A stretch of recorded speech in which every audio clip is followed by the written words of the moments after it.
नमस्कार प्रिय बंधुगण, आपण मानंकु समस्तंकु आपणक निजस्व चैनल ज्योतिष दर्पण को मु हृदयर सहित स्वागत करुछि।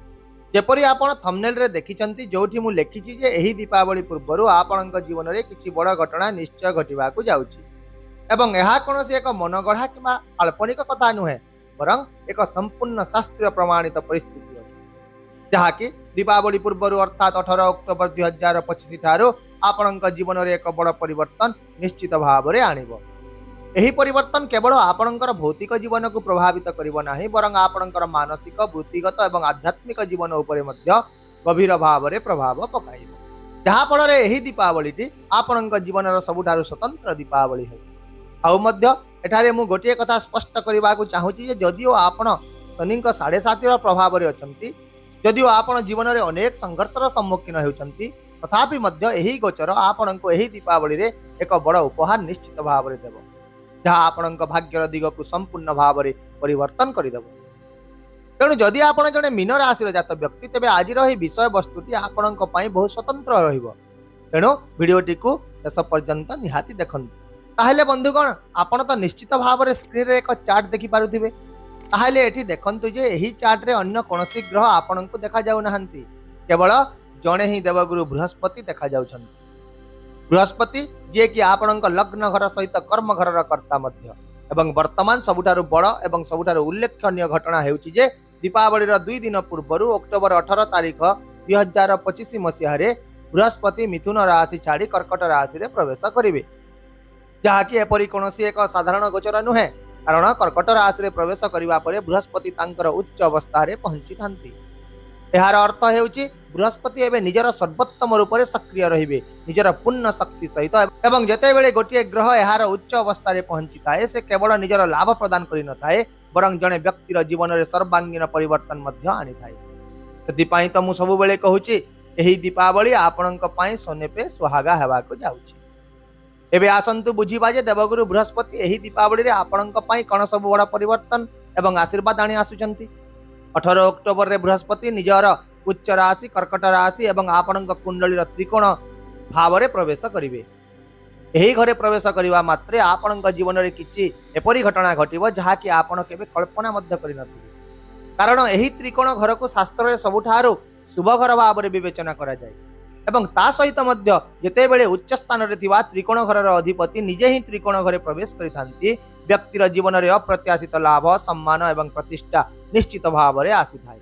एहा मु कहूनी, यह शास्त्र रे वर्णित होईची।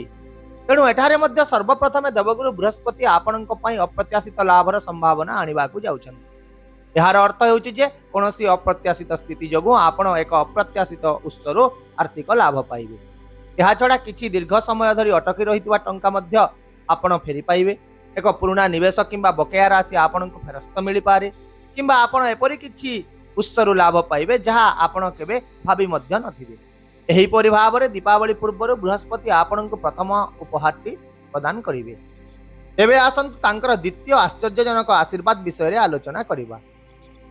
बृहस्पति ज्ञान, बुद्धि एवं विचक्षणतार ग्रह।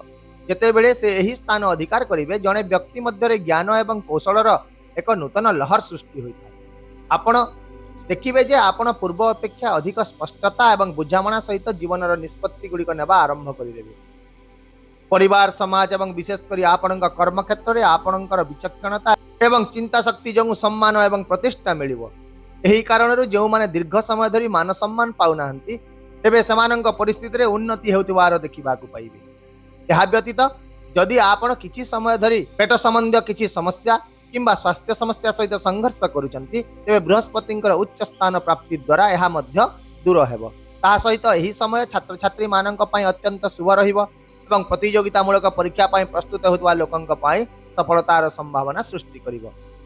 आउ मध्य जदि आपण जने पितामाता एवं आपण पिलांक क्यारियर किंबा भविष्य विषय चिंतित अछंती, तेबे निश्चित रहंतु देवगुरु बृहस्पतिंकर एही स्थिति आपणक पिलामानंक जीवन रे सफलतार एक नूतन अध्याय सृष्टि करिवो। तेबे आसंतु आउ एक गुरुत्वपूर्ण एवं भावप्रवण पर्याय विषय कथा हेबा, जहा कि जदि आपण विवाहित अटंती एवं दीर्घ समय धरी संतान पई अपेक्षा करिसंती, तेबे एही समय आपणक पई अत्यंत शुभ रहिबो। प्रजनन एवं विस्तारर कारक हेउचंती बृहस्पति। वर्तमान आपणको संतानर उपहार प्रदान करिवे तेणु यही परिस्थिति सही दंपति मानक पई एक सुवर्ण सुजोग बा आशीर्वाद ठारू कम हेबो नाही, जेउ माने संतान प्राप्ति पई बहुत चेष्टा करी मध्य सफल हेउना। एबे चलंतु बृहस्पतिंकर दृष्टि गुड़िक विषय रे ध्यान देव। बृहस्पतिंकर मुख्यतः तीनोटी प्रभावशाली दृष्टि रहिता है, पंचम, सप्तम एवं नवम दृष्टि। प्रथम रे तांकर पंचम दृष्टि एबे आपणक भाग्य घर ऊपर पड़ुची, जहाँकि एक अत्यंत उल्लेखनीय जोग, कारण त्रिकोण रे बसी त्रिकोणर कर्ता अन्य एक त्रिकोणर घर को देखुचंती। यह एक एपरी परिस्थिति जहां शास्त्र रे राजयोग भाव रे उल्लेख करा जायछि। यार अर्थ हेउछि जे आपणक भाग्य पुनः सक्रिय हेब। अतीत रे जेतेबेले शनिक 7.5 प्रभाव रहितिला, भाग्य आपणक सपक्ष रे बिल्कुल भी नथिला। प्रायतः आपण भाबुथिबे एही कार्य निश्चित भाव रे समाप्त होई जइबो, किंतु शेष मुहूर्त रे जे कोनोसी बाधा सेतिरे आसी जाउतिला। तेबे एही परि सब परिस्थिति गुड़िक धीरे धीरे शेष हेबा आरंभ करिवो।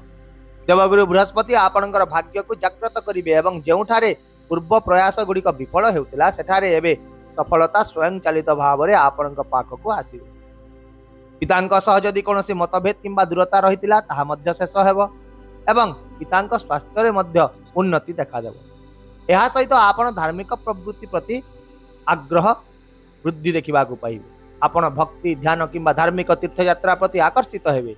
जदि आपण विदेश यात्रा, बसती किंबा रप्तानी आमदानी कार्यकलाप रे मध्य जड़ित अछंती, तेबे बृहस्पतिंकर एही दृष्टि आपणक पई सुजोगर नूतन द्वार खोलिदब। एबे जानिबा तांकर सप्तम दृष्टि विषय रे, जहा आपणक एकादश घरे पड़िबो। एकादश घर हेउची आय वृद्धि, इच्छा पूरण एवं बड़ भाई भौणी सहित संपर्कर घर होइताए।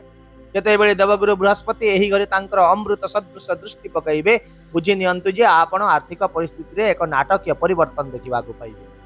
केवल गोटिए नुहे बरं आयर अनेक गुड़िए उत्स खुलिबो। जदि आपण चाकरी करछंती तेबे पदोन्नतिर संभावना वृद्धि हेबो।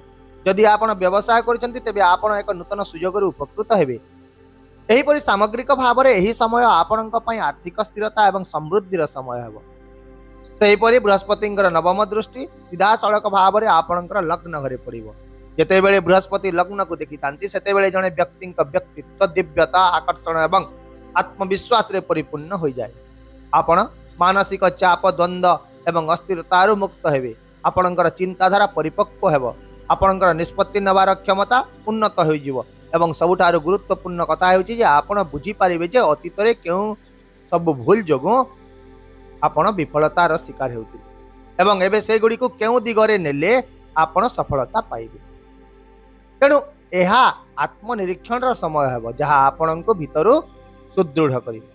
सामग्रिक भाव रे एही पांचटी प्रमुख उपहार, जहा कि अप्रत्याशित लाभ, ज्ञान वृद्धि, भाग्यर जागृत, आर्थिक विस्तार एवं व्यक्तित्व वृद्धि, ये सब जिनिस देवगुरु बृहस्पति एही दीपावली पूर्व आपको प्रदान करने जाउछन।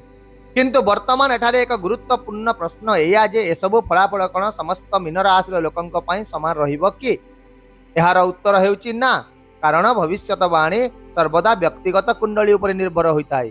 तेणु यही शुभ फलाफल केवल सेतेबेले ही आपनको मिलिबो जेतेबेले कि बृहस्पति आपणक कुंडली रे एक भल स्थान रे अवस्थित रहितिबा कथा। यदि बृहस्पति षष्ठ, अष्टम किंबा द्वादश घरे रहितिबे तेबे फलाफल निश्चित भाव रे दुर्बल किंबा प्रतिकूल मध्य होई पारे। यह आपण सर्वदा मन रखन्तु। एबे आसन्तु किछि प्रतिकार विषय रे आलोचना करिबा, जहा द्वारा एही शुभ समय आहुरी प्रभावशाली होइबा हेबो। प्रथमे आपण प्रतिदिन ओम गुरवे नमः मंत्र गोटे माला जप करंतु। एही मंत्र भगवान बृहस्पति को संतुष्ट करे एवं आपणक पई भाग्यर द्वार खोली दिए। यह सहित विष्णु सहस्र नाम पाठ करंतु किंबा सुनंतु। जदि आपण निजे याको पाठ करिवे बेसी भल रहिबो, तथापि मध्य केवल सुनिबा मध्य यथेष्ट होइताय, जहाँकि आपणको मानसिक शांति एवं स्थिरता प्रदान करिवे। ता सहित चलिबा बुलिबा समय ओम नमो भगवते वासुदेवाय नमः मंत्र जप करंतु। यह आपणक चारि पाखरे सकारात्मक शक्तिर ढाल सृष्टि करिवो। एसबु व्यतीत सबुठारु गुरुत्वपूर्ण कथाटी हेउची जे जदि केही आपण पोखराज बा हलदिया टोपा पिंधिबाकू परामर्श देउची, तेबे एहाकू केबे भी आपण जणे योग्य ज्योतिषंक परामर्श बिना पिंधंतु नाही, कारण भूल रत्न पिंधिबा शुभ फल बदल रे प्रतिकूल प्रभाव बेसी देइथाय। एहा मने रखिबे। ताहेले शेषरे मु एहा कहिबी जे एही दीपावली आपणक जीवन रे एक नूतन अध्याय आरंभ करिवो। देवगुरु बृहस्पतिंकर एही राशि परिवर्तन आपणक जीवन रे सुख, समृद्धि एवं सफलतार द्वार खोलिवो। तेणु यही दीपावली अवसर में मोर आंतरिक कामना यही जे देवी माँ लक्ष्मी भगवान कुबेर एवं भगवान गणेश आपण घर को सुख एवं समृद्धि आशीर्वाद प्रदान करते। आशा करुच्ची मो द्वारा दिया आज रही सूचना आपण निश्चित भाव में मार्गदर्शक प्रमाणित है। जदि आपण को यही वीडियो एवं मोर बुझाइबार शैली पसंद आसिला तेबे वीडियोटी को लाइक कर दियंतु, शेयर कर दियंतु एवं आपणकर मूल्यवान मतामत कमेंट करी आमको जणांतु। ता सहित चैनल को जदि प्रथम थर पई देखुचंती तेबे सब्सक्राइब निहाती भाव में कर दियंतु। वर्तमान पाई मते विदाय दियंतु, पुणी देखा हेबा आसंता काली आउ एक नूतन सूचना वीडियो सहित। से पर्यंत रहुची नमस्कार। जय जगन्नाथ।